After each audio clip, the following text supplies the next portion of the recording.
I would argue that if you bore down into it, we're dealing with a stratum or a social group spread throughout largely cities and inner cities in Britain who are permanently disaffected from the country.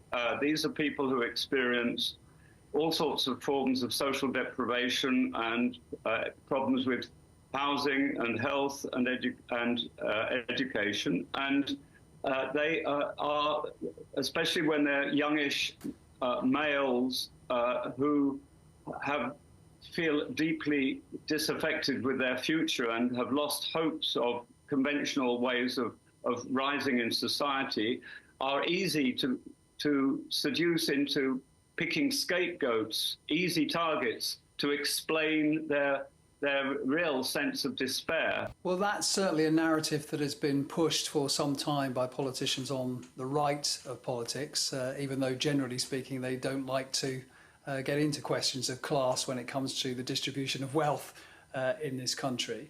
I think there is a feeling among some people in that white working class bracket that they have lost out somehow to people who have come into the country more recently, whether that be EU citizens who came in after 2003, or whether that be people from West Africa, East Africa, people from South Asia as well. Well, 13 years on, we have the internet that has dominated this disorder, because people have been able to spread lies.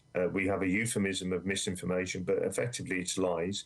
When those 3 young girls were murdered, the rumours that spread on the internet, deliberately, maliciously and falsely, was that this was a Muslim suspect and he was a person who'd recently arrived in the UK via a boat, and he was an asylum seeker.